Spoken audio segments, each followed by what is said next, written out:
Muy bien, buenas noches a todos. Gusto de verlos, algunos por la cámara. La mayoría tiene su cámara apagada. Pero he escuchado los voces de ustedes. Espero que cumplan la tarea.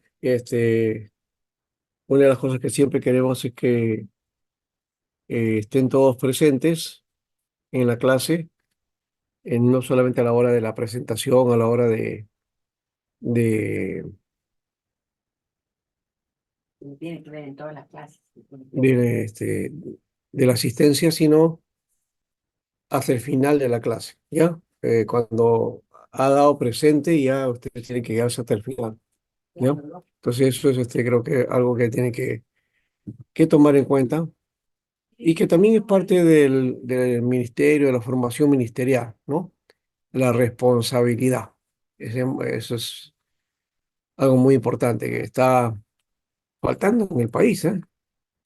La gente no se hace responsable de nada, echa la culpa a otras cosas, a las circunstancias, a las personas, a las instituciones, pero nunca se responsabiliza cada uno de sus propias eh, intervenciones o los cargos o responsabilidades que tiene, pues hay que asumirlos. Y si uno no lo hace bien, pues hay que reconocerlo también, ¿no? Sí, que está Muy bien, presente. entonces vamos a estar en esta etapa ya casi al final. Estamos hablando acerca de las últimas partes de la historia de la iglesia. Hemos estado hablando del pentecostalismo, ¿no? Y dentro del pentecostalismo, especialmente a las asambleas de Dios, ¿no? Pero no es la única iglesia pentecostal, ¿no? Podríamos hablar de otras iglesias, ¿no? Que son, por ejemplo, dentro de este movimiento, están las iglesias de Dios, la iglesia de Dios. Es uno de los movimientos pentecostales también más grandes. Es muy parecido de alguna manera a asambleas de Dios, ¿no? Eh, Casi son gemelos, de alguna manera. Asamblea de Dios, y, Iglesia de Dios. También de ese movimiento salió la Iglesia de Dios de la Profecía, otro movimiento también eh, que hoy está renovándose. Hace, creo, el año pasado, me parece, sí, no más de un año. Estuve enseñando también en ese seminario de la Iglesia de Dios de la Profecía. Y había una carga muy fuerte de aprender y conocer y también formarse para el ministerio, ¿no? Tratando de librarse de los errores y fallas que habían tenido antiguamente, porque la Iglesia de Dios de la Profecía tenía una particularidad, ¿no? Se sujetaba solamente a profecías y a sueños, ¿no? Y, y cometió muchos errores. Ahora sigue adelante y está tratando de mantenerse en la palabra, ¿no? Entonces, eso también es una alegría de saber de que ese momento, pues, ha corregido, digamos, los extremos del comienzo. Eh, Luego también está la Iglesia Pentecostal del Perú, ¿no? Eso es ya para Perú, pero también está la Iglesia Pentecostal Autónoma, está la Iglesia Pentecostal Misionera, ¿no? Eh, la Iglesia Pentecostal de Jesucristo. En fin, hay varios nombres y si uno se pone a pensar, bueno, nos quedaríamos cortos de repente y nos hemos quedado cortos al mencionar solamente algunos, porque en realidad hay una serie de iglesias pentecostales, ¿no? Una más grandes, otras pequeñas, pero lo cierto es que hay posiblemente llegan al centenar, ¿no? Más de 100 posiblemente de iglesias pentecostales, ¿no? No tenemos la suma, o sea, todavía no hay una encuestadora, una empresa que se haya dedicado hacer el análisis y desglosar por denominaciones, organizaciones, asociaciones, porque también hay asociaciones independientes, individuales, ¿no? O de un grupo que formó una iglesia de corte pentecostal, ¿no? Por ejemplo, conocí una iglesia que todavía existe, es la iglesia Cantar de los Cantares, una iglesia que se llamaba Iglesia Pentecostal y Misionera, ¿no? Cantar de los Cantares. Después estuvo otro movimiento parecido así, ¿no? Que se fue dando y de alguna manera aparece, como digo, nombres ahí donde está la sigla pentecostal, de alguna manera, o en otras no está necesariamente, ¿no? Porque, por ejemplo, la iglesia que se llamó originalmente Avivamiento Peruano Emmanuel, Iglesia Avivamiento Peruano Emmanuel. Esta iglesia es anterior a la Iglesia Bíblica de Emmanuel, por si acaso. O sea, es mucho más antigua, desde el año 78, ¿sí? Más no, no, en el año 78. La Bíblica de Emmanuel empieza en el año 85. O sea que es 7 años más que la Bíblica de Emmanuel. Entonces, esta iglesia que se llamó Avivamiento Peruano Emmanuel, ahora se llama Iglesia Apostólica Emmanuel, ¿no? Porque ha asumido la postura apostólica, ¿no? Es una iglesia pentecostal también, ¿no? De corte pentecostal, por lo menos inicialmente, ¿no? Eh, Eso en cuanto al pentecostalismo, que es muy grande, hay muchas iglesias y como alguien decía, el pentecostalismo crece dividiéndose, ¿no? No se multiplica, sino se divide. A cada división hay una nueva asociación, un nuevo movimiento, ¿no? Se va formando. Hoy eso ha variado, de hecho ya no es tan así, pero sí, ciertamente aparece de tanto en tanto nuevas opciones pentecostales también, ¿no? Luego de eso tenemos las iglesias independientes carismáticas o también las iglesias que también se vaya a llamar neopentecostales o que se les conoce así, que me parece que el nombre no es muy adecuado también, ¿no? Llamarles neopentecostales. Esto a raíz de los estudios en ciencias de la religión o de los sociólogos que tratan de poner alguna nomenclatura, ¿no? Para llamar de alguna manera a los movimientos, ¿no? En este caso, de corte religioso, ¿no? Bueno, entonces, eh, ¿por qué ponemos aquí Asambleas de Dios aparte y Pentecostales aparte? Cuando Asamblea de Dios es una iglesia pentecostal propiamente. Bueno, Asamblea de Dios es una iglesia pentecostal, pero tiene una característica muy sui generis, especial, que lo hace quizás una iglesia eh, más allá de ese corte, aunque en las asambleas hay un énfasis en el predominio del pentecostalismo en su denominación. Es decir, hay la concepción o la idea de que el pentecostalismo, ¿no? Es originalmente de Asambleas de Dios. Y creo que eso ya lo hemos corregido porque la historia no es así. Asambleas de Dios aparece posteriormente al movimiento pentecostal.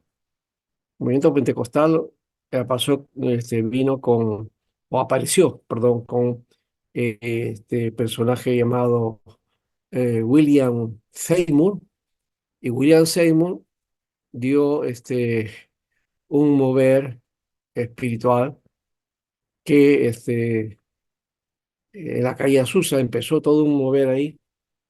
Esto es el inicio del pentecostalismo moderno.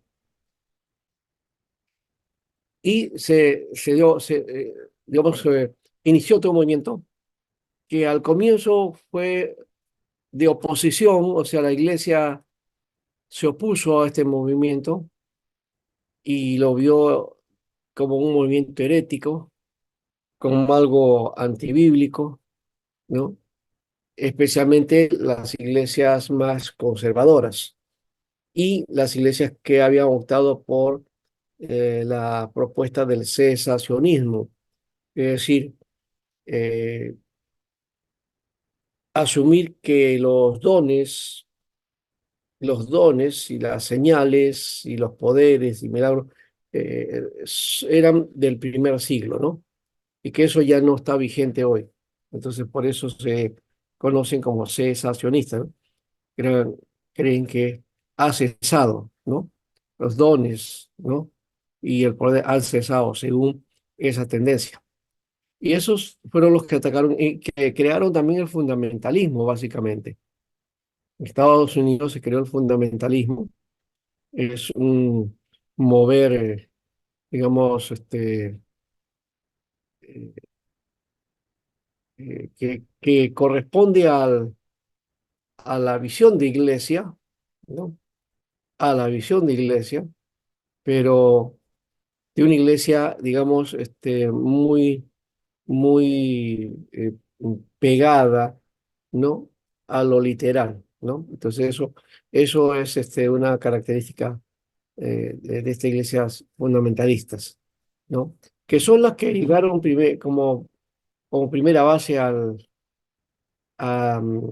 por medio de las misiones, trajeron a las iglesias fundamentalistas de corte dispensacional, ¿no? Y de características premilenialistas, ¿no? Esas son las que han tomado fuerza, son la mayoría y han permeado casi todas las iglesias evangélicas, ¿no? Entonces, la característica evangélica es que es iglesia fundamentalista, ¿no? De escatología premilenial, ¿no? Y con características dispensacionales y que creen en un rapto literal, ¿no? Que es un acto, digamos, anterior o antes de la segunda venida del Señor, ¿no? Esa es más o menos la idea que plantean ahí. Entonces, el pentecostalismo nace en la oposición de estas iglesias fundamentalistas que no la reconocen, ¿ya? Y que hacen fuerza para ir sacando este movimiento. Eh, pero esto va permeando otras iglesias y otros movimientos y hace que perdure, ¿no? ¿Ya? Y tenga su propio rumbo, ¿ya? Porque el pentecostalismo, tanto americano como en el sur, en Chile, ¿no? Tuvieron su propio rumbo, ¿no? Y luego ya se conoció como movimiento pentecostal, ¿no? Y se ha, se ha estudiado de varias formas, ¿no? Eh, Hay varios especialistas en esto. Uno de los que ha estudiado el fenómeno pentecostal es Bernardo Campos, la Liz de Pinay también, en Chile también se ha dado, el mismo Peter Wagner, que es que hoy día es, digamos, el forjador, el ideólogo, diríamos así, del movimiento apostólico, ¿no? Y del movimiento de restauración, especialmente, ¿no? Y de la renovación de la iglesia. También habla de todo esto, todos esos aspectos también, de cómo se da inicio al pentecostalismo, ¿no? Entonces, de su libro, que es bien curioso, dice, vienen los pentecostales, ¿no? Así se conoce su libro, un libro muy antiguo, ¿no? En la época que todavía la mayoría de iglesia pues negaba, ¿no? Una característica evangélica a la iglesia pentecostal, ¿no? Lo tenían por una secta o por un grupo extraño o raro, ¿no? Hoy día conocemos que es una iglesia del Señor y es un movimiento eh, correcto delante del Señor, ¿no? Y son hermanos que han tenido la experiencia del nuevo nacimiento. Así que eso no nos debo preocupar de alguna manera. Entonces es una denominación de las tantas denominaciones evangélicas que hay. Solo que hoy día, claro, ha crecido porque pues, pentecostalismo ha hecho no solamente las características, el hecho de los dones, las señales, las lenguas, profecías, no solamente es eso lo que va, sino también hay un elemento primordial que está sucediendo ahí, ¿no? Que es la explosión del crecimiento de la iglesia, ¿no? Y eso está ocurriendo en las iglesias pentecostales, ¿no? Las iglesias están creciendo y lo que se conoce como megas iglesias también,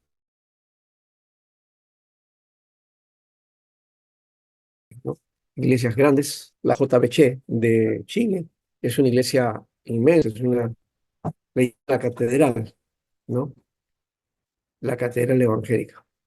Entonces, el pentecostalismo ha ido tomando fuerza, ya está en muchos lugares, y también podemos hablar de que ha entrado también al estamento de la clase media, porque básicamente el pentecostalismo era de corte popular, ¿ya? De corte popular. Entonces, hoy día ya esa característica ha ido avanzando y hay más mezcla, tanto de popular como de clase media, ¿no? Entonces, eso también es un aspecto que ha ido variando y cambiando y que de paso ya hay hasta una tercera o cuarta generación de creyentes, ¿no? Y que van cambiando en su parecer, en su norma. Antes, por ejemplo, el pentecostalismo estaba divorciado, ¿no? O peleado con la educación, con la formación, con la universidad, ¿no? Hoy día, los jóvenes, ¿no? De las iglesias pentecostales van a, a la universidad, se profesionalizan y eso permite entonces que alcancen nuevas dimensiones también. Bueno, eso se ve también en el desarrollo también de estas iglesias y también el fervor que hay, ¿no? Porque hay un fervor y una pasión que desborda en sus cultos, en sus servicios, ¿no? Entonces, creo que es importante también asumir ese reto. De la iglesia que de paso se está pentecostalizando, con las características que tiene la iglesia pentecostal, ¿no? A eso no hablamos de ese fenómeno de la pentecostalización de la iglesia, ¿no? Y es necesario esa pentecostalización, o sea que eh, tenemos que hacer lo que hacen las iglesias pentecostales para entonces tener un crecimiento de la iglesia, no necesariamente, pero por ahí entonces algunos sugieren, ¿no? Que tengamos entonces un vínculo por lo menos en el culto, ya, para que ese mover se dé también en nuestras iglesias, ¿no? Bueno, otra de las cosas que también me parece que ha sido importante dentro de esto es la que el salto que ha habido de este movimiento hacia las iglesias católicas, ¿no? Las iglesias católicas han entrado de alguna manera eh, a un mover espiritual, ¿no? Y que hace que eh, haya también experiencias y todo eso, ¿no? Bueno, pero ahí vamos entonces con ese aspecto. Muy bien. Ahora, quiero decir, antes de entrar a la historia del carismatismo, eh, para ver un poco y tener visión, aunque ustedes ya en la Iglesia de la Reforma y seguramente en la Iglesia, historia de la Reforma y de la Iglesia moderna, iban a ver o han visto algunas cosas de esto, pero voy a repetirlas de alguna manera, ¿ya? Mm, ya. Ujú, ya, entonces. vamos a mirar el movimiento pietista, muy bien, ¿no?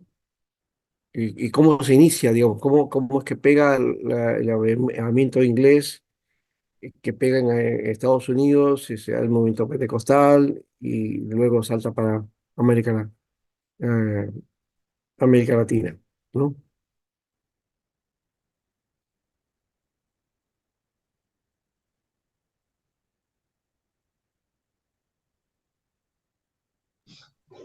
Pastor, buenas Sí, noches. sí, ¿Puedo preguntar, pastor? ¿Me escucha? sí, sí. Pastor, una consulta. Dentro de la denominación pentecostal se encuentra el movimiento y también los adventistas, No, no, no, ellos no. Ellos no son pentecostales.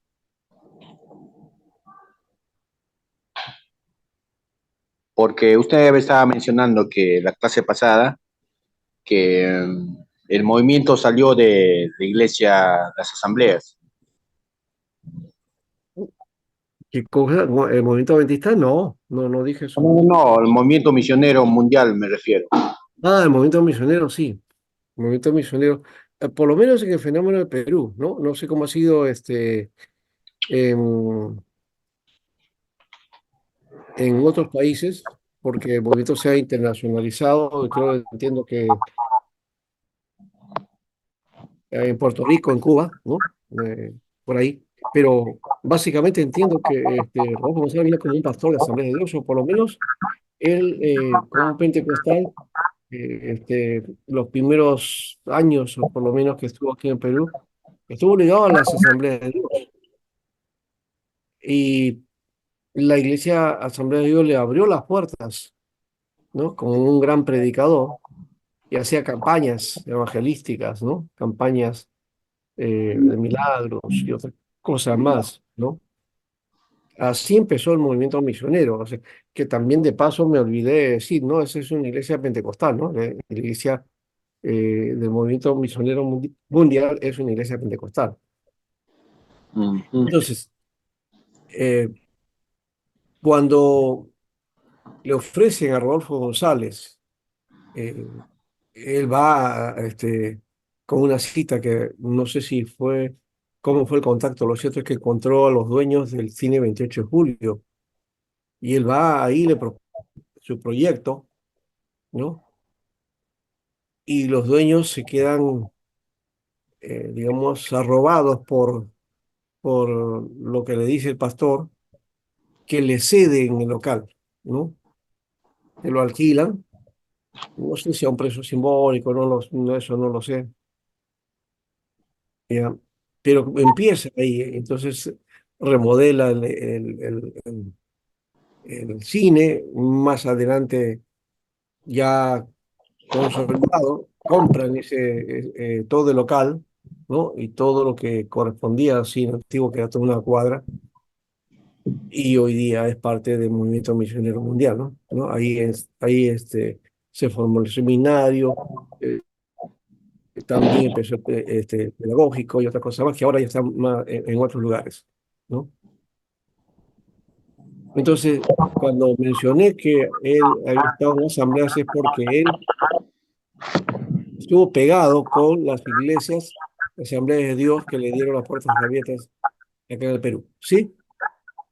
Ah, ya, ya lo entendí, pastor. Ya, ese es el detalle. Que después él, claro, al formar y a tener un local propio y comenzar así la tarea él, la gente se entera de que la iglesia o digamos, este pastor ya estaba predicando, estaba teniendo entonces un lugar estable, la gente comenzó a asistir a esa iglesia, ¿no? Y luego, pues, hacen, digamos, fidelidad a ese movimiento y se pasan al movimiento misionero, ¿no? Entonces, hay muchos hoy son del movimiento misionero, no solamente son de asambleas, hay otros. Eh,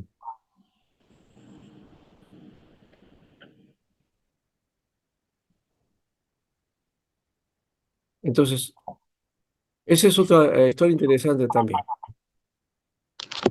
Correcto.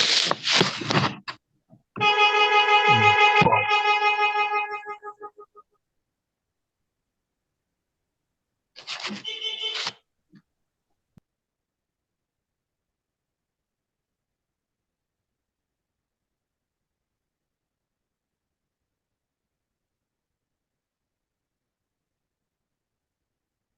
Ya, entonces, vamos a mirar el carismatismo ahora.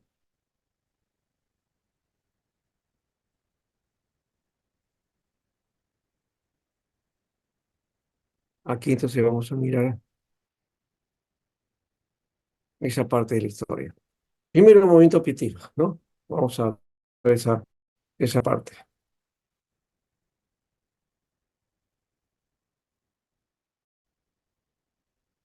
Esto o en intermedio, en todo caso, entre pentecostalismo y carismatismo, ¿no? Esto es parte de un movimiento que vino del siglo XVII, mira, siglo XVII, XVIII en Europa, ¿no? Una respuesta contra las tendencias intelectuales y civilizantes del protestantismo europeo.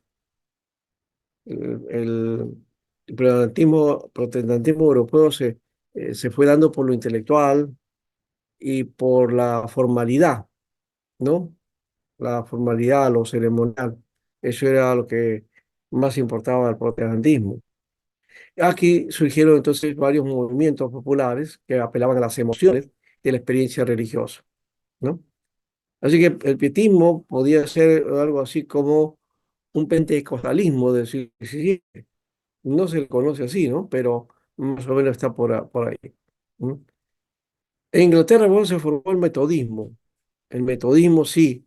El metodismo formado por los hermanos Wesley, especialmente John Wesley, el que ha sido el líder indiscutible de este movimiento del movimiento en Inglaterra, de la iglesia, una iglesia perseverante, confesante, y que derivó lo que se conoce ahora como iglesia metodista, ¿no? El metodismo. Eh, el pensamiento wesleyano, de paso, ¿no? Que se desarrolla de una manera concreta en el metodismo, también está en los movimientos de santidad, y que ese movimiento de santidad va a ser el insumo para el movimiento pentecostal. Así que el metodismo es el pensamiento de Wesley, especialmente, ha ayudado bastante y ha puesto digamos, el fundamento a las iglesias pentecostales, ¿no? Así que, por otro lado, en las colonias americanas, el evangelista George Whitefield. Whitefield era un, un presbiteriano, uno dice que era bautista, ahora es presbiteriano, ¿no? Predicador itinerante, ¿no? Que hacía grandes reuniones religiosas, ¿ya? Eh, Eso inspiró el primer gran despertar y el renacimiento del entusiasmo religioso. Es lo que se llama avivamiento, ¿no? Dentro de nuestra concepción evangélica siempre hablamos de avivamiento. Queremos un avivamiento. Queremos hacer, ¿qué está pasando? Avivamiento quiere decir que no estamos avivados, estamos muertos, no, estamos así. Algo está sucediendo que necesitamos que nada despierten, ¿no? Entonces, esa idea, pentecostalismo lo tomó de una manera fuerte. ¿Ya? Pero aquí está Wesley, entonces, como uno de lo importantes, Wesley también, John Wesley, ¿ya? Y más adelante Jonathan Edwards y todos ellos. Precursor del movimiento pietista, por ejemplo, acá tenemos a Justiniano von Wess, un austriaco, que él promovía las misiones, ¿no? Y le señaló a la iglesia la responsabilidad de llevar el evangelio a los paganos, ¿no? En 1664, ¿no? Y él hizo una publicación de 3 tratados en defensa del impulso misionero, ¿no? Y él mismo fue misionero en las Guyanas holandesas, en donde murió. no sé si la Guayana holandesa se le conoce como Surinam hoy día, ¿no? No estoy muy informado acerca de eso, o por lo menos no me he buscado esa información. En la segunda mitad del siglo XVII se desarrolló en el seno del luteranismo el movimiento pietista, ¿no? El que estábamos viendo, de carácter renovador y purificador que ejerció amplia influencia en la religión luterana y en toda la sociedad. Así que el pietismo es resultado del movimiento o del desarrollo del luteranismo, ¿no? Eh, Eso por lo menos es su origen. Ahora, aquí tenemos a un personaje, que es Philip Jacob Spinner. Eh, Así que el pietismo como movimiento de renovación espiritual surgió como reacción a la rigidez doctrinal y la indiferencia de la Iglesia hacia una vida cristiana práctica. El movimiento se conoce con el nombre de pietismo, iniciado por el líder luterano alsaciano Philip Jacob Spinner. Él organizó un grupo de oración llamado Comunidad de Piedad y escribió el libro Deseo Piadoso, ¿no? Entonces, eh,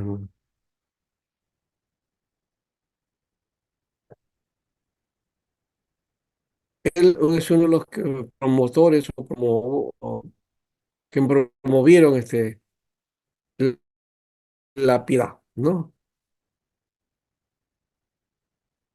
La piedad.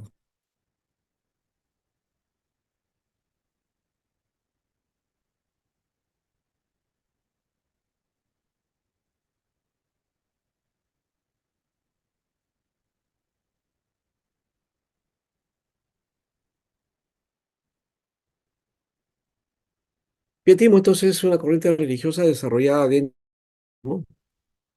Dentro de la Iglesia Evangélica Alemana que se caracteriza por la importancia dada a la conversión interior. Es la que va a pegar, la que va a ser característica, carga genética, digamos así, de la Iglesia Evangélica, ¿no? Eh, Ese es un tema importante. Eh,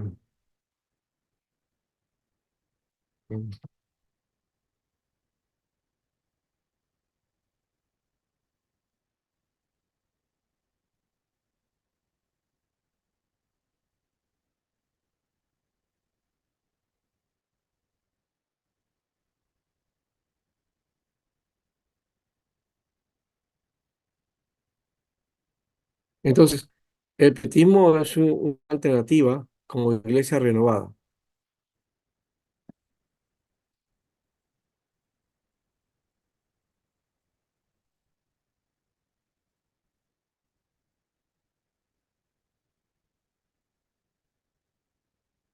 Comentó también otras características que también es característica de la iglesia evangélica, porque el pietismo le va a dar la característica, muchas cosas que hacemos como evangélicos vienen del pietismo. Ya hemos dicho la conversión interior, la piedad vivida interiormente, de modo intimista, o sea, la experiencia interna, espiritual, ¿no? Desligada de la sociedad, desligada de la realidad. Eh, Hay una unión entre los fieles, la comunidad es importante, ¿no? Y la experiencia religiosa en general, todo lo que se hace, el culto, el servicio, ¿no? Ligado a eso, la responsabilidad en el culto. Todas esas características que el pietismo desarrolló, se las pasa a la iglesia evangélica. ¿No? Frente a una práctica formalista e individualista de la religión influenciada por el racionalismo, ¿no? La religión alemana, comentó una perspectiva de la religión vivida desde el sentimiento y el rigorismo moral, más que de las prácticas externas y las formulaciones doctrinales, y su institución y difusión representó una crítica al modo de vivir la religión luterana, ¿no? Entonces, fueron muy críticos, pues, ¿no? Eso también es una característica del mundo evangélico, ¿no? Que critica mucho lo religioso, ¿no? Inclusive ahí se ha creado un mito, una idea, dice, nosotros no somos religión, ¿no? Que tenemos es una relación con Cristo, una relación con Dios, ¿no? No practicamos una religión, sino tenemos una relación con Cristo. Y eso no es tan cierto. Es verdad que ahí está la relación con Cristo, ya vamos a asumirla como verdadera, pero el hecho de que no practiquen una religión, eso está lejos porque todas las características religiosas están dentro del movimiento, ¿no? No podemos decir que no somos religión. Aparte de que la Biblia también habla de la religión, ¿no? De la verdadera religión, la que se practica de acuerdo a la Biblia, ¿no? Entonces, no hay que desechar la palabra religión. El problema está que el evangélico típico y que viene de esta característica que el pietismo le dio, este, está como rechazando, ¿no? Todas las perspectivas religiosas, ¿no? Todo lo que huela a religión, ¿no? Especialmente por la religión, bueno, por el luteranismo y también por el catolicismo, ¿no? ¿No? Entonces, el catolicismo representaba lo religioso, ¿no? La estructura religiosa. Sale la iglesia protestante para romper con esa estructura religiosa. Pero seguimos teniendo ciertas características ahí pegadas que el pietismo entonces trata de sacarlas, ¿no? A un costado, ¿no? Entonces ya conocemos entonces las características de la iglesia evangélica, ¿no? Conversión interior, una piedad vivida interiormente, ¿no? Eh, unión con los fieles, ¿no? En la comunidad, ¿no?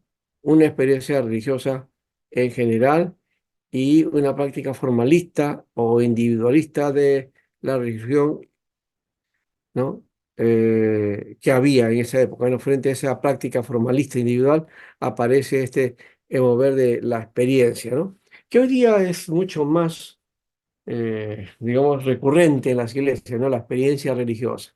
Esa experiencia robadora, lo que siento, lo que estoy en una predicación, he sentido la presencia de Dios, de derrame del Espíritu o alguna experiencia muy particular que es parte de la mística de hoy, de algunas iglesias. No todas hacen eso, ¿no? Luego tenemos entonces aquí a la Universidad de La Haya, hemos visto, creo, a Kant. Kant es un personaje excelente, filósofo, pero era creyente también, ¿no? Aparece el movimiento moravo y la influencia de las misiones. Si bien el movimiento pietista evangelizaba o daba impulso a la evangelización, el de los moravos es a las misiones. Aquí está un personaje importante, así como Jacobo Spien en el anterior. Aquí está el conde Nicolás von Zinzendorf, ¿no? Que era de Sajonia, ¿no? El señor utilizó, ¿no? Eh, para promover entonces espacios ahí, ¿no? Eh, a un niño, dice, tuvo una pasión extraordinaria. A los 10 años fundó un club de sus amiguitos. ¿Y sabe cómo le llamó a ese club? La Orden de la Semilla de Mostaza, ¿no? Tres cosas tenían que hacer: piedad personal, unidad cristiana y evangelización del mundo. Características que luego, ya hemos dicho, la Iglesia evangélica las asume, ¿no? Como suyas. Quizás la tendencia, pero el espíritu que tenían los moravos o los petistas, eso sí, está muy lejos hoy día. Bueno, Cincendo decía, tengo una sola pasión, es él y solo él, ¿no? Muy bien, entonces, final del siglo XVII y a largo del XVIII, Petimo, entonces fue la causa principal para lo que se llamó reavivamiento evangélico alemán, el avivamiento en Alemania. Y su contraparte en Gran Bretaña, en los Estados Unidos, fue el metodismo, que contribuyó a una serie de reavivamientos llamados el Gran Despertar. Un despertar que se extendió en América en el siglo XIX. Y hablando de América, estamos hablando de la que está en el norte más, ¿no? en este caso. El propósito común de los movimientos evangélicos era hacer revivir las iglesias espiritualmente. En los finales del 18 comienzo del siglo los 19, los evangélicos en la iglesia de Inglaterra, y sobre todo William Wilberforce y otros miembros del gran conocido, o un grupo conocido como la secta de Chaplan o Chaklan, juegan un papel principal en el movimiento para abolir la esclavitud en las colonias británicas. O sea que la labor también que se dio dentro de este pietismo inglés era también la solución a problemas sociales, ¿no? Luego de eso viene el avivamiento en Europa en general con Wesley, el que habíamos mencionado, ¿no? La relación con los moravos la relación con los moravos de los hermanos Wesley, Juan y Carlos, ministros anglicanos, fue decisiva en el despertar espiritual y el movimiento metodista que se formara después. Eran hijos y nietos de pastores. La mamá se llamó Susana y tuvo 19 hijos, y para ella lo principal en el hogar fue la instrucción bíblica para sus hijos. Lo hacía con gran esmero y no permitió que sus hijos pasaran más tiempo en la recreación del que pensaba que pasaban en los deberes devocionales, ¿no? Entonces había una dedicación. Ahí está otra característica que es evangélica, son los devocionales, ¿no? Que nacieron también en el metodismo. Muy bien.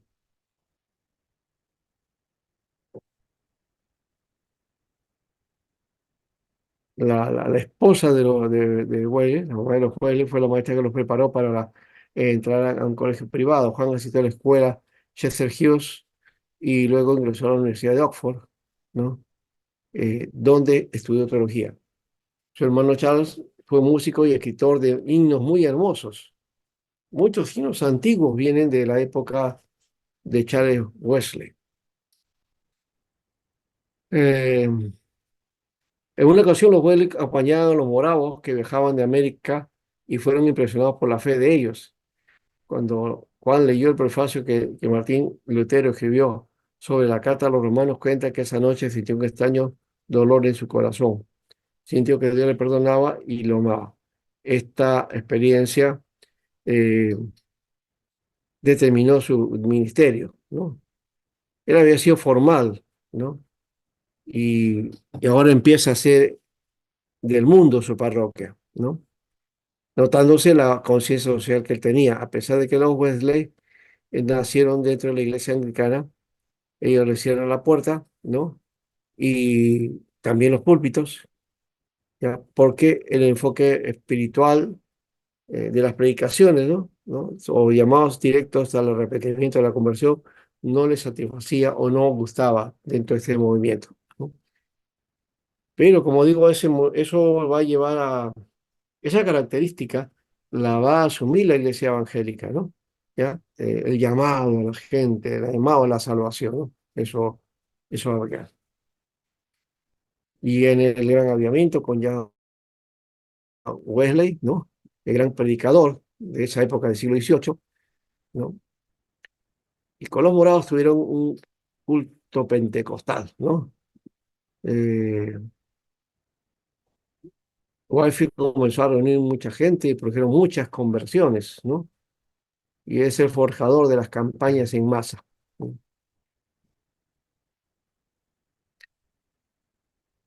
Entonces, como resultado de este avivamiento, ¿no? Se expandieron las iglesias y se formaron sociedades misioneras, sociedades bíblicas, sociedades evangelísticas, sociedades de sanidad, eh, movimiento de santidad, iglesias de corte wesleyano, ¿no? Eh, Aquí hay un aspecto que también amplía lo que estábamos diciendo, ¿no? Que las iglesias de corte wesleyano también entonces crearon también el movimiento pentecostal del siglo XX, ¿no? Ligado un poco al pensamiento de Wesley. ¿Ya? El avivamiento es al estilo wesleyano también y las bases para los avivamientos modernos. Eso es lo que dio este mover. Pero aquí también tenía otro aspecto eh, que quería hablar, aparte luego del despertar en Estados Unidos, aparece el movimiento que se conoce como el dispensacionalismo. Voy a dejar acá Jonathan Edwards a Whitefield. Eh, Acá están las grandes misiones. ¿Ya? Y después aparece el concepto de evangelicalismo, que ya hemos dicho también, este, está ligado al fundamentalismo, ¿no?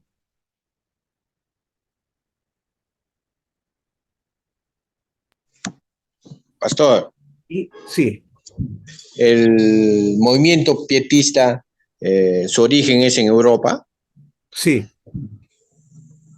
y después ya pasa a América, ¿no, Pastor? El movimiento pietista no pasa a América, pasa con el movimiento morado a lo que es el movimiento de santidad y a los avivamientos europeos y americanos. Cuando hacen impacto acá, hacen impacto de esa manera, ¿no? Y surge el pentecostalismo de ese modo, ¿no? Eh, y luego ya viene como consecuencia, ¿no? Entonces, eh, más bien estos movimientos que mencioné van a crear o van a formar, ¿no? Las características de la iglesia evangélica que ahora tenemos, ¿no? Ay, perfecto. Sí, entonces, eh, ya algunos, eh,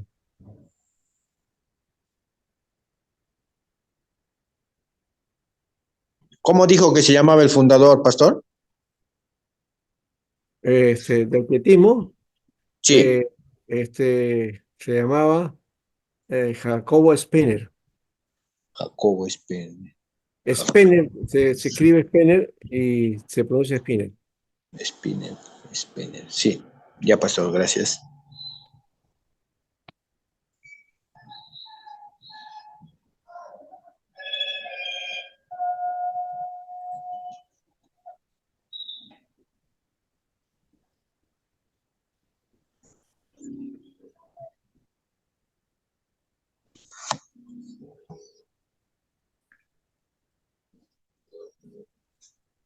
Ya, muy bien. Entonces, Pastor, de ese movimiento entonces lo que nace el pentecostalismo, ¿no?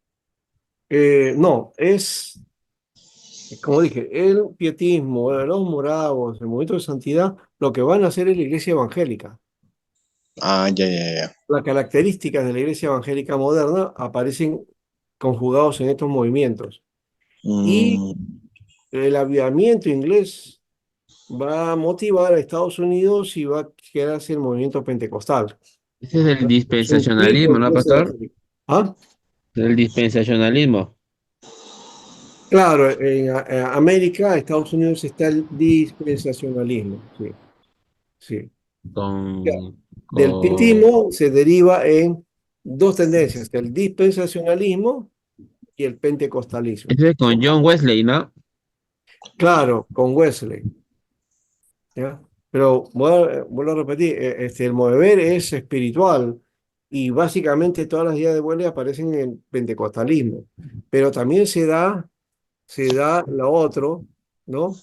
Ese otro aspecto del fundamentalismo, ¿no? Que al manifestarse estos movimientos que eran extraños para las iglesias, entonces ahora van a asumir una actitud cerrada y van a comenzar a llamarse evangélicos, ¿no? Para diferenciarse de los otros, ¿no?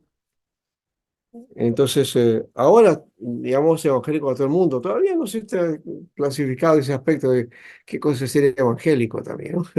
Pero se tiran a todos, la mayoría, todos los que estamos aquí, en un sentido, estas iglesias son evangélicas, ¿no?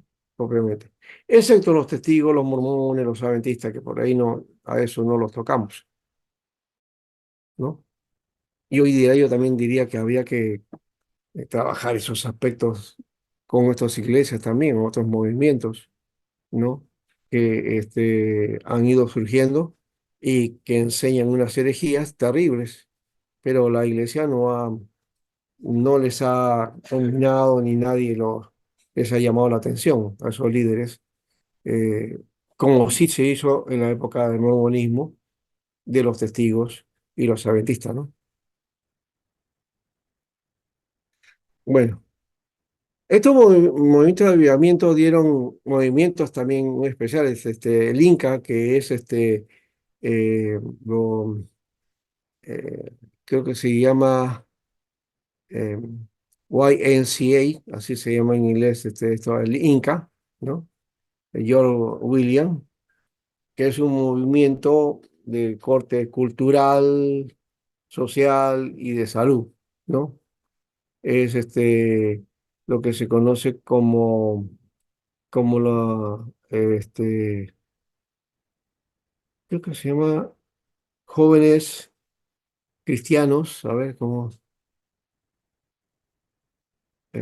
Young es cristiano, jóvenes, M no sé cosa, y C es cristiano, ahí está, la Asociación Cristiana de Jóvenes, Asociación Cristiana de Jóvenes, es el INCA, ¿ya? Asociación Cristiana de Jóvenes. Entonces aquí la M no sé qué es, Young M Christian Association, ¿no? Luego está el Ejército de Salvación, también otro movimiento que surge del avivamiento, ¿ya? Los ministerios sociales también, ¿no? De Muller y Barnard, la misión al interior de la China de Jacob Taylor, y también aparece el movimiento Haystack, los esfuerzos caritativos, la predicación espiritual, y también este, líderes políticos también, ¿no? Como Abraham Kuyper, ¿no? Que tuvo un impacto fuerte. Bueno. Como ven, es muy amplio el espectro de influencia que tuvo este movimiento de avivamiento, ¿no? Aquí en América Latina viene Che Finney y también Moody, de alguna manera, es tocado por este movimiento, ¿no?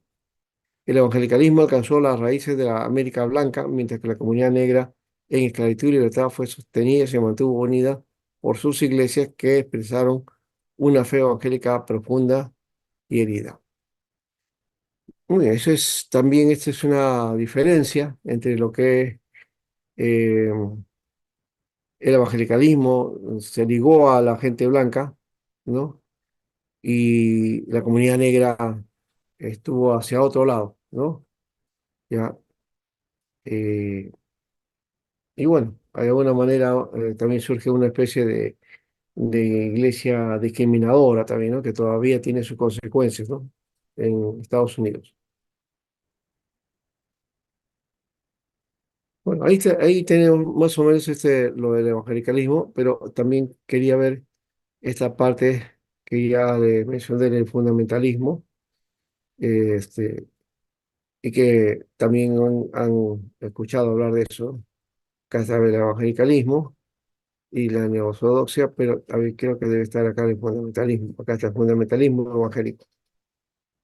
El término fundamentalismo nace en los Estados Unidos para dominar una corriente de pensamiento al interior de la iglesia, la emergencia del humanismo teológico del siglo XIX, en la crítica histórica de la Biblia, produjo un movimiento de reacción dentro de las denominaciones.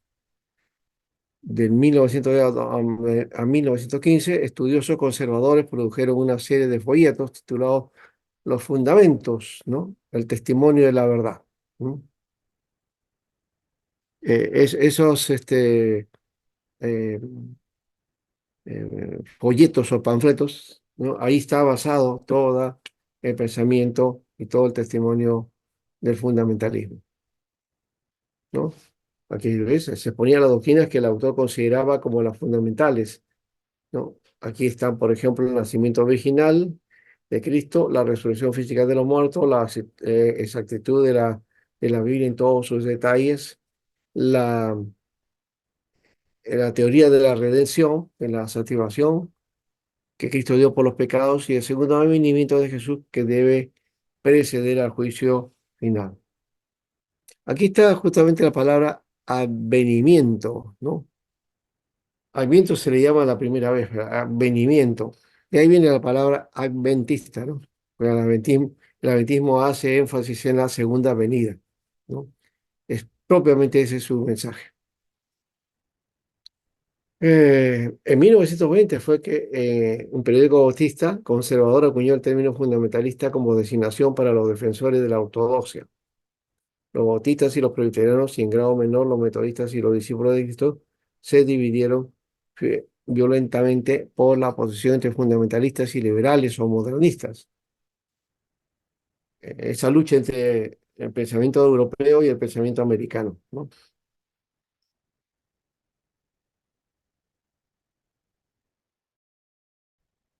Y como digo, de eso, como oposición, surge el movimiento pentecostal, ¿no? ¿Ya? Entonces, que va a tener otra característica. Y entonces, ahí terminamos con esta parte y vamos a ver lo nuestro. Acá estábamos nosotros con esto. Pastor, Sí, sí, adelante. pastor, y los sabatistas. Ese es los adventistas, pues. Sí, sí, Los, sí. los adventistas son los que guardan el sábado. No hay iglesia evangélica que guarde el sábado, por si acaso, ¿no? No hay ninguna. Si alguna iglesia se propusiera eso, inmediatamente las iglesias le dirían que son sectas, ¿no? Sí, pues. Sí, así que no hay iglesia evangélica que practique el Shabbat, ¿no? Puede Shabbat. ser que sí, y no es que puede ser, pero sí, sí hay, he visto que iglesias evangélicas han asumido características judías y celebran fiestas judías, ¿no? Pero esa es otra cosa, ¿no? Eso no está dentro del plano, nunca fue así la iglesia, ¿ya? Pero si algunos quieren asumir eso, es asunto de ellos, ¿no? Eh, pero se están alejando del sentido de la verdad, ¿no? Muy bien. Vamos entonces a ver las iglesias carismáticas independientes. Con este espacio que abrí para trabajar un poco así, a grandes rasgos, cómo surgen estos movimientos, o sea, el pietismo, los moravos, el movimiento de santidad, el movimiento evangelical. El movimiento evangelical se va a Estados Unidos, se afirma hacia lo evangélico, pero también surge el fundamentalismo. Y por otro lado surge el pentecostalismo, ¿no? Que hace entonces matices en la iglesia evangélica, ¿ya? No todos los evangélicos practican o hacen lo mismo. Son una variedad de cosas, aunque finalmente estamos unidos de alguna manera, ¿ya? Y pero hay ciertas características, ¿no? ¿No? Pero de seguro hay muchos hermanos que han tenido su pase por diversas iglesias evangélicas, ¿no? Yo conocí al Señor en la Alianza, me formé en las Asambleas de Dios, ahí fui pastor, y luego llegué a la Iglesia Presbiteriana de Jesucristo, ¿no?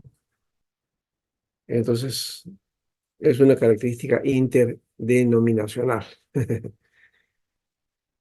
Muy bien. ¿Alguna pregunta aquí?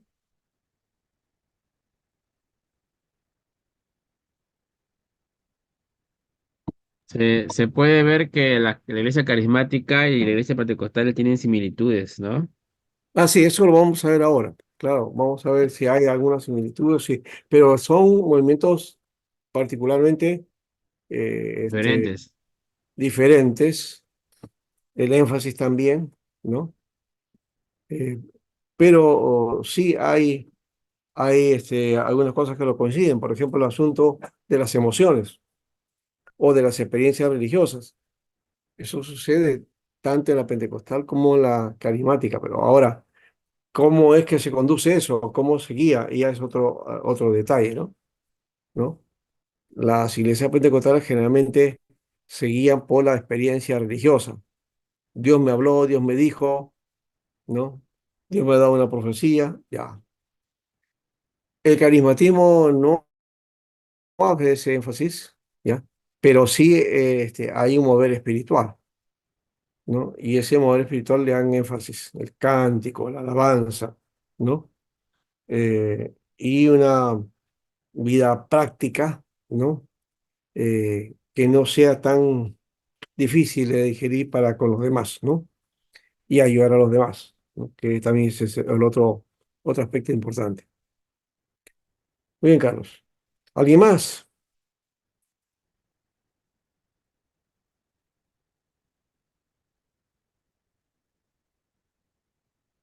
Si no, ¿qué les parece? Tenemos un espacio, o si alguien quiere hacer una pregunta aquí todavía puede, puede hacerla. También puede decir si entendió o no, ¿no? Pastor, Sí, sí, los pentecostales, ¿no? Y los carismáticos toman bastante énfasis en lo que es la unción del Espíritu Santo, ¿no, pastor? Y el bautismo de... sí, sí, eso sí.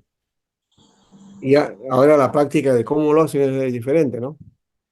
Pentecostal impone las manos, ¿no? El carismatismo hay, o iglesia independiente hay diferentes formas, ¿no?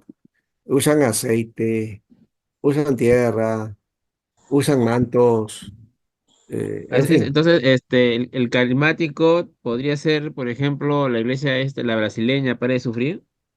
No, no, Eso. esa es una iglesia pentecostal. Es de pentecostal. Como Es ellos también pentecostal. usan así el manto sagrado, la rosa de Sarón, Claro, el aceite de olivos, claro. Es que se han convertido en una iglesia fetichista. la astilla de la cruz de Cristo.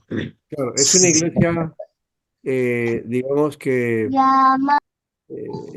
usa mucho el fetiche, ¿no? O sea, las cosas, ¿no? Como que tiene poder, tiene magia, tiene algo que te puede cambiar, ¿no? ¿No? No sé si ustedes han visto la película El Manto Sagrado, pues, es una película antigua, hace muchos años tiene, ¿no? Creo que muchos no habíamos nacido cuando esa película se hizo, ¿no? Es de los años 50. Este, en esa película te hacen denotar que ese manto tiene poder y que el que lo toca, algo le pasa, ¿no? Ya. Esa es una práctica que hay dentro del pentecostalismo extremo, dentro de la Pastor, mística. pastor, ¿y cuál es la diferencia entre el Los carismáticos no pentecostalismo, tienen eso. Sí, pastor? ¿Y cuál es la sí. diferencia entre el pentecostalismo y el neopentecostalismo? Eso justamente, que hay unos énfasis extraños, especialmente la profecía y el lado apostólico, ¿no? Eso es y el uso de lenguas y señales y esas cosas son muy dados a los neopentecostales. Y ahora el neopentecostalismo básicamente es, se le llama la iglesia carismática. A los carismáticos no les gusta llamarse neopentecostales, ¿no? Les Porque suena hace un poco, insulto. pastor, porque hace poco un pastor, vi un video de un pastor que él se denomina pentecostal, y Ya, él decía pues que las iglesias pentecostales en la actualidad ya no son pentecostales porque usan pues las manifestaciones externas, que eso no deberían hacer, ¿no? Como lo que hacen ahora, ¿no? Saltar, temblar, ya, hablar en claro, lengua. ya. Pero esa característica es pentecostal. Los pentecostales desde el comienzo, desde el origen, hacían eso. Las expresiones de canto, salto, brinco. eh, oraciones con gritos, ¿no? Que todos en conjunto oran, todos, ¿no? Tú vas a una iglesia pentecostal, vamos a orar y todo el mundo se pone a orar, ¿no? Todos oran. Y por ahí, aleluya, y gloria a Dios, y levantan la mano y grita uno, y otros lloran, y otros hablan en lengua, y otros lo profetizan, en fin, ¿no? Esa es una característica pentecostal, no es de la iglesia carismática. La iglesia carismática es más tranquila. Lo que hay sí es danza, ¿no? Danza, movimiento, alegría, eso sí es del movimiento carismático. Mm. Pastor, en Sí, las iglesias pentecostales dan bastante énfasis a lo que es la alabanza, ¿no? Pero poco es la palabra de Dios. sí, esa es una característica que se está dando hoy día, ¿no? Que está revirtiéndose a la iglesia también, ¿no? Porque hay movimientos que básicamente tienen eso y usted puede estar horas de horas danzando, bailando. Sí. Eso lo sé, ¿no? Una de las iglesias que mencioné por ahí, de corte pentecostal, empezaba su culto a las 4 de la tarde, terminaba a las 11 de la noche. Ujú. Pura danza, pastor. Puro danza y profecías y todo eso. Y había palabra, claro, pero en un momento, ¿no? Pero lo demás era la experiencia. Eh, Porque ellos normalmente cuando comienzan a danzar es incansable, ¿no? Y sí, después cuando se comienza a predicar la palabra de Dios, todos se están durmiendo, pastor, cansados. no. Bueno, esa es una característica que hay en todas las iglesias, ¿no? La iglesia también es silenciosa, tranquila. Ah, se quedan dormidos también, ¿no? Ya. Así que bueno, acá tenemos lo que dice Leo, dice, yo tengo a veces manifestaciones externas, como lo llaman, y es hermoso. Sí, o sea, no estamos hablando de la experiencia que cada uno pueda tener espiritualmente, la experiencia espiritual. Eso inclusive puede estar también como una manifestación de la iglesia, sí. Pero eso tiene que tener su canal, ¿no? De conducción, ¿no? Hacia lo que es el discipulado. Si no hay eso, no hay un discipulado, no hay un estudio de la palabra, entonces lo otro se va a volver en fanatismo religioso, ¿no? Porque quiero repetir, ¿no? La misma experiencia, es estar ahí, a menos que continúes en esa fidelidad espiritual y esto te genera un estado de vida que va a ir desarrollando y haciendo más y más y más, ¿no? Eso puede ser. En las oraciones privadas sí, ocurre eso. Sí.